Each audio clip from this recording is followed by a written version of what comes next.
Tapi sekarang saya udah tobat. Tapi masih ada yang simpen postingan saya. Kira-kira dosa saya masih tetap ngalir gak ya Pak Ustadz? Iya, iya. Bagi kamu yang udah come back to our God, jangan lupa pesan Rasulullah, at-taibu min zambi kaman la zambalah. Orang yang sudah taubat terhadap semua taubat dosa-dosanya, maka seperti orang yang tidak punya dosa. Memang ada kebalikan dari istilahnya kalau ada amal jariyah, tapi jangan lupa di situ juga ada maksiat jariyah, dosa jariyah.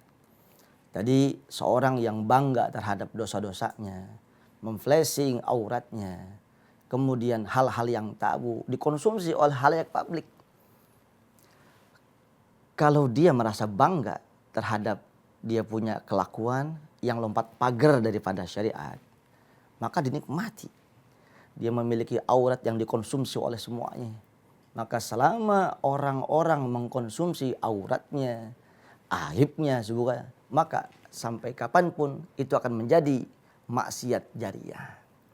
Jadi kamu yang dulunya alay, sekarang udah balik jadi wanita yang salihah.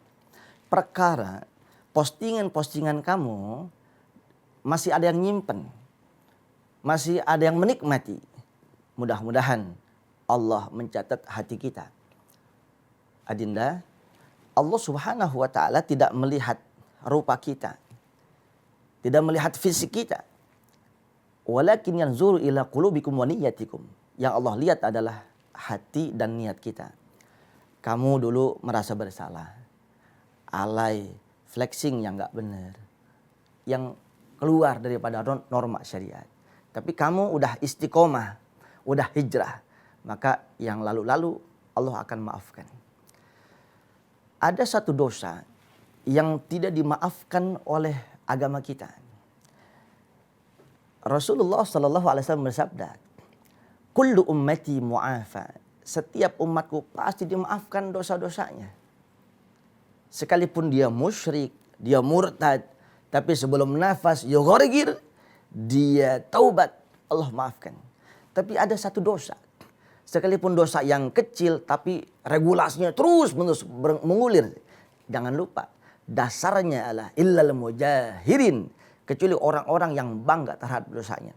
Kamu kan taubat sayang, kamu udah balik kepada jalan agama Allah. Perkara orang masih menikmati aib kamu dan sebagainya, Allah yang maha kuasa. Yang jelas, ketika tidak ada rasa bangga dan penyesalan, itulah hakikat taubat. Karena 4 rukun taubat jangan lupa. Yang pertama ada penyesalan. Dan penyesalan ini adalah rohnya taubat.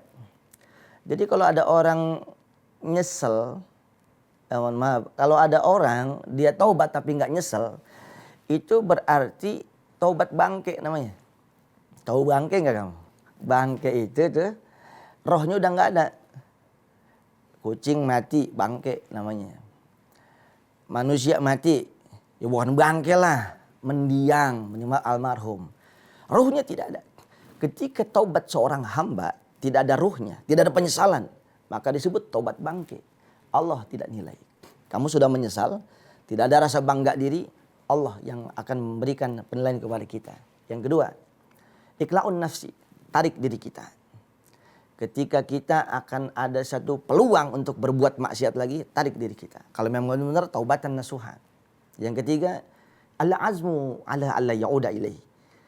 Wajib kita bercita-cita untuk tidak melakukan perbuatan yang tidak senonoh itu lagi.